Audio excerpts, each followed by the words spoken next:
Mga kaagoy, kung nagbebenta ka nga ng halo-halo sa inyo, at gusto mo ngang dumugi ng iyong bentang halo-halo, ganitong gatas nga ang gawin mo para sa halo-halo mo, panigurado, talagang dudumugi ng benta mong halo-halo. Dahil ganito nga gawin yung mga nagtitrending na gatas na pang halo-halo nga, matol.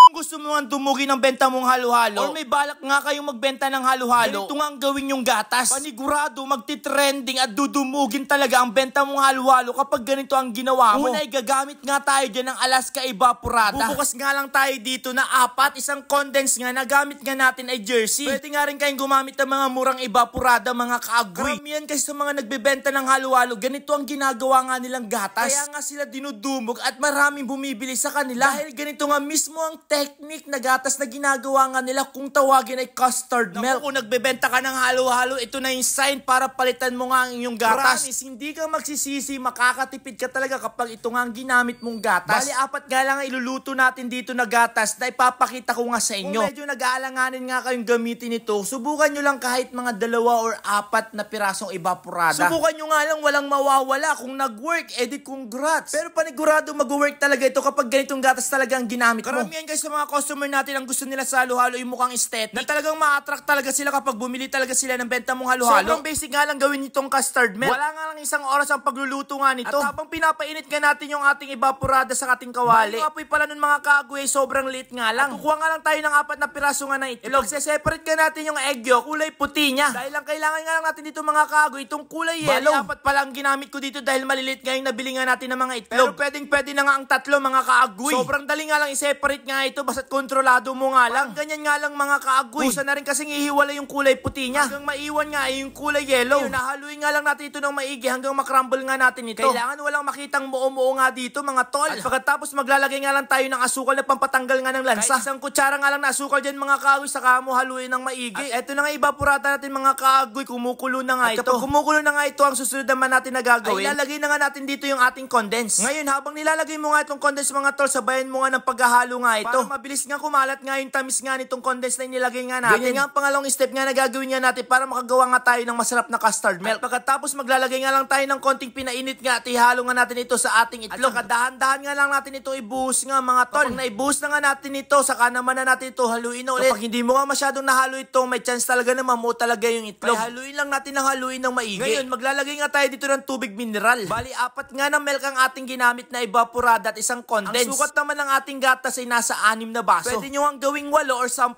piraso na tubig na baso. Kaya mag-add nga tayo ng tubig dito para mas lalong dumami nga itong gatas nga natin na gagawing custard milk. Isa sa mga technique na makakamura talaga kapag ganitong gatas nga ang gagawin mo sa halo-halo mo. Maglalagay nga rin tayo dito ng kalahating asukal. At saka halu-haluin nga natin ito ng maigi mga kaagoy. Malusaw nga yung ating asukal at kumalat nga mismo yung mga tamis nito. Ngayon maraming nagtatanong bakit gano'n nga yung kulay ng gatas. Dahil nilalagyan nga po ng food coloring na kulay yellow. Magmumukha nga ang custard milk nga ito mga kaagoy. Yun nga yung sikreto ng mga nagtitrending na halo-halo na talagang nagugustuhan ng karamihan dahil nga sa kakaibang gatas. Ganito lang talaga kadali gumawa ng custard milk. At kapag nakukulangan nga kayo sa kulay mga tol, mag-add nga lang kayo dyan ng food coloring na kulay yellow. Hanggang makuha nyo nga yung tamang consistent nga ng kulay ng inyong gagawing custard milk. Kapag ganito talaga ang ginamit nyo talaga na gatas para sa halo-halo nyo, talagang magtitrending basta damihan nyo nga lang yung mga ingredients na ilalagay nyo. Pwede na nga rin kayong magbenta ng 65 to 75 depende nga sa laki nga ng inyong baso. Pero kadalasan isang size nga lang 22 ounce nagkakahalagang 65 to 75 pesos. Kapag ganitong gatas nga ang gagawin nyo, hindi na nga kayo mapapaya sa benta nyo ang halo-halo. Talagang babalik-balikan nga talaga ng mga customer nyo nga ang kanyong benta. Lalong-lalo na nga sa gatas na ginawa nyo nga. At kung papansinin nyo, nakabuo na nga tayo ng sarili nating custard milk. At kung nagtataka nga kayo kung paano nga magiging itsura nga pag naglagay nga kayo ng custard milk. Ngayon, ganito nga ang itsura niyan mga tol. Pero bago muna nga ang lahat, maglalagay muna nga tayo ng mga ingredients natin sa ating baso. Kung may ubi nga kayo, kahit sa taas nga lang ang paglagyan nyo. At wag na nga mismo sa ilalim. Nga na ingredients na niready nga natin ay nilagay nga natin. Itong ingredients na nga, hindi ka na malulugi. At kung nailagay na nga natin lahat ng mga sangkap mga tol, kukuha na nga tayo ng custard milk nga na ginawa nga natin dito na ilalagay nga natin sa ating baso. Tignan nyo nga, ganito nga magiging itsura ng ating halo-halo. O diba, may nakita ba kayong ganito nagbebenta dyan sa inyo? Kung meron, ito nga yung ginagamit niya ng gatas. Siyempre, sariling sikap naman sa yelo. Ako na nga lang ang nagkuskus nga ng yelo dito mga kaagoy dahil wala nga ako nabili sa palengke. At kung napuno na nga, saka naman na natin nilagay yung yelo sa ating baso. Para maging special nga ang halo-halo nga natin, maglalagay nga lang tayo dito ng leche plan. Nabili ko na nga ito sa palengke ng 40 pesos. Pwede naman kayong gumawa, makakarami pa nga kayo. Ngayon, ilalagay na nga natin ito sa ibabaw nga natin ng halo-halo. Mga kaagoy, ito na nga yung special halo-halo nga natin na ginamit nga natin ay custard milk. Ano sa tingin nyo, panalo ba? Kung umabot pala itong video na to, pakicomment naman kung anong oras mo napapanood ang aking vlog. At sa mga naghalo-halo, ito na nga yung sa inyo para magpalit na ng gatas. At sa paghahalo naman natin ito mga kaagoy, kitang-kita naman natin kung gaano nga kaganda ito. O siya, hanggang dito na lang muna. Tara, maghalo-halo muna tayo dito sa bahay namin. Halo-halo espesyal na hindi tinipid sa lasa. Agoy!